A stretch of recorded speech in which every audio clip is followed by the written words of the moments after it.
కరుణ ద్వారా మనోహరి ప్లాన్ తెలుసుకుని అసలు విషయం తెలుసుకోవటానికి బుర్కాలో ఇంటికి వెళ్ళి అమర్కి దొరికిపోయిన బాగి అసలు ఏం జరగబోతుంది అనేది పూర్తి వీడియో చూసేయండి. ప్లీజ్ ఫ్రెండ్స్, వీడియో కనుక మీకు నచ్చినట్లయితే తప్పకుండా లైక్ చేయండి, మా ఛానల్ ని సబ్స్క్రైబ్ చేసుకోండి. సబ్స్క్రైబ్ చేసుకోవడం అసలు మర్చిపోవద్దు. బాగి తన ఫ్రెండ్ కరుణను తీసుకుని ఆశ్రమం దగ్గరికి వెళ్తుంది. మనోహరి అంజు పాపను బుజ్జమ్మను తీసుకుని కార్ దగ్గరకు వస్తూ ఉంటుంది.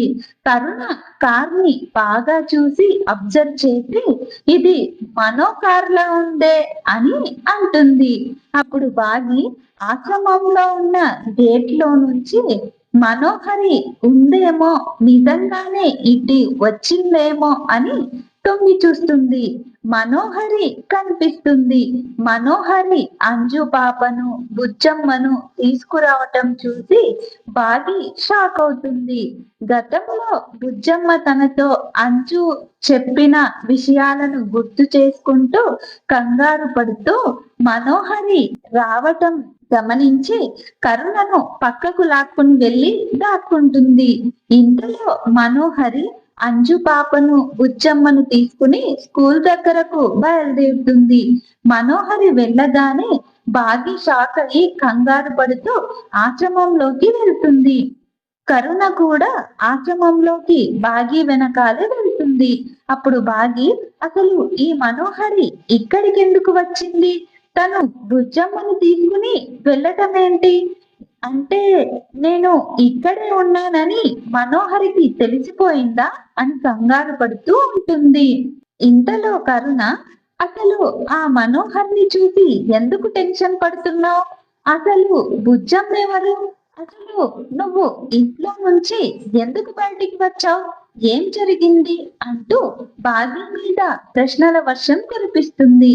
అప్పుడు బాగి కొంచెం టెన్షన్ తగ్గించుకుని ఇందాక మనోహరితో పాటు వెళ్ళిన పాప నా బిడ్డ బుజ్జమ్మ అని అంటే అప్పుడు కరుణ అవునా, పాప చాలా క్యూట్ గా ఉంది అని అంటే అప్పుడు బాగి నేను ఇంట్లో నుంచి ఆయనకు దూరంగా రావడానికి కారణం బుజ్జమ్మ అంటే అప్పుడు కరుణ బుజ్జమ్మ బుజ్జమ్మ ఏం చేసింది అని అంటే అప్పుడు బాగి అమ్ముకి జరిగిన ప్రమాదాల గురించి స్వామీజీ చెప్పిన బుజ్జమ్మ జాతకం, అదే బుజ్జమ్మ అమ్ము ఒకే చోట ఉంటే అమ్ము ప్రాణాలకే ప్రమాదం, ఒక 7 సంవత్సరాల వరకు అమ్ము బుజ్జమ్మ ఒకే చోట ఉండకూడదు అని చెప్పిన విషయం, అలా చెప్పిన తర్వాత అమ్ముకి ఇంకా ఇంకా ప్రమాదాలు పెరగటం చూసి అక్కడి నుంచి దూరంగా వచ్చేసాను, పాపను తీసుకుని ఇంటికి దూరంగా వెళ్ళిపోయాను అంటూ బాధపడుతూ ఏడుస్తూ ఉంటుంది. ఇంతలో కరుణ అయ్యో ఎంత పని జరిగిందే, అయినా ఈ ముచ్చట గురించి ఇన్ని కష్టాలలో ఉండి నీకు నేను ఒక్కసారి కూడా గుర్తుకు రాలేదా అని అంటుంది. అప్పుడు బాగి నేను నా బిడ్డ ఎవరికి భారం అవ్వకూడదు అనుకున్నాను అని అంటుంటే ఇంతలో కరుణ ఉండి మరి స్వామీజీ దగ్గరకు వెళ్ళాలన్న ఆలోచన నీకెలా వచ్చింది అని అడుగుతుంది. అప్పుడు బాగి అమ్ముకి ప్రమాదాలు జరుగుతున్నప్పుడు మనోహరి యాదమ్మ ఎందుకు ఇలా జరుగుతుంది, ఈ పాప పుట్టినప్పటి నుంచే ఇలా జరుగుతుంది అని కొందరి ప్రాణగండంగా పుడతారంట అని చెప్పగానే యాదమ్మ నేను మనోహరి స్వామీజీ దగ్గరికి వెళ్ళామని చెప్తుంది.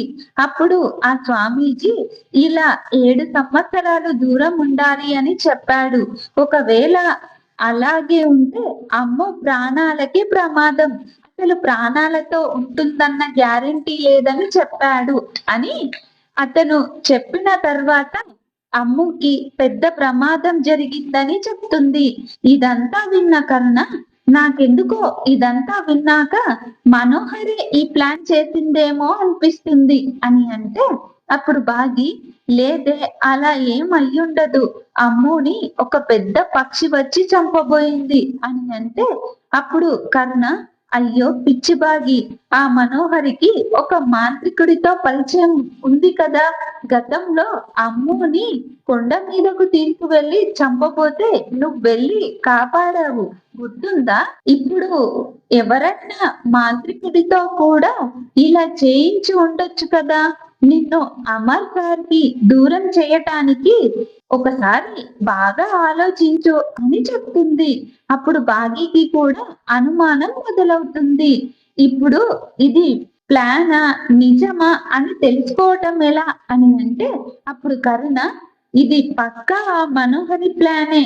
కావాలంటే మళ్ళీ వేరే ఒక మంచి స్వామీజీకి బుజ్జమ్మ జాతకం అమ్ము జాతకం చూపిస్తే అతనే చెప్తాడు, అప్పుడు నీకు అర్థమవుతుంది అని అంటే, అప్పుడు బాగి అవును నువ్వన్నది నిజమే, మనం ఇప్పుడే వెళ్ళి బుజ్జమ్మ జాతకం అమ్ము జాతకం చూపిద్దాం అని అంటూ, అవును అమ్ము జాతకం డీటెయిల్స్ నా దగ్గర లేవు కదా, ఇప్పుడు ఎలా అని అంటుంది. అప్పుడు కర్ణ నేను వెళ్ళి తీసుకురానా అని అంటే, అప్పుడు బాగి ఆయన నిన్ను ఎందుకు అని ఎన్నో ప్రశ్నలు వేసి చంపుతాడు. పైగా పిల్లల జాతకాలు మా బెడ్రూమ్ లో లాకర్ లో ఉంటాయి, నువ్వు మా బెడ్రూమ్ లోకి ఎలా వెళ్ళగలవు, నేను వెళ్ళి తీసుకొస్తాను అని అంటుంది. అప్పుడు కరుణ నువ్వా, నువ్వు వెళితే అమర్ సార్ గుర్తుపడతారు కదా, ఎలా వెళ్తావు అని అంటే, అప్పుడు బాగి నేను ఎలా వెళ్ళాలో ఆలోచించి రేపు వెళ్ళి ఎలాగైనా అమ్ము జాతకం తీసుకువచ్చి చూపించాలి. ఒకవేళ మనోహరే ఇదంతా ప్లాన్ చేసింది అని తెలిస్తే దాన్ని చంపటానికి కూడా వెనకాడను అని చెప్తుంది. ఇంకోవైపు మనోహరి అమ్ము బుజ్జమ్మను తీసుకుని వెళ్తూ, ఈ రోజు కూడా నా ప్లాన్ ఫెయిల్ అయ్యింది, ఎలాగైనా ఆ బాగిని ఇక్కడి నుంచి తరిమేయాలి అని తన మనసులో అనుకుంటుంది. ఇంకోవైపు రాథోడ్ ఈ న్యూడిల్స్ పాప నిజమ్మ గురించి ఏదో తెలిసిందని చెప్పింది, ప్రూఫ్స్ కూడా ఉందని చెప్పింది. మరి నేను సార్ని తీసుకొని వచ్చేలోపే వెళ్ళిపోయింది, అసలు ఏం జరిగింది, ఏం జరిగి ఉంటుంది అని తనలో తానే ఆలోచించుకుంటూ ఉంటాడు. ఇంకోవైపు బాగి అమ్ము జాతకం కోసం ఎలాగో ఒకలాగా ఇంటికి వెళ్ళి ఆ జాతకం తీసుకురావాలి అని అనుకుని బుర్కా వేసుకొని అమర్ ఇంటికి వెళ్తుంది. ఆఫీస్ నుంచి అప్పుడే అమర్ ఇంటికి వస్తూ ఉంటాడు. అమర్ ని చూసి బాగి అటువైపు తిరుగుతుంది. బాగి గేట్ ముందు నిలబడి ఉండడం చూసి అమర్ ఇంటి లోపలికి వెళ్ళి కార్ దిగి బాగి వైపు వస్తూ ఉంటాడు.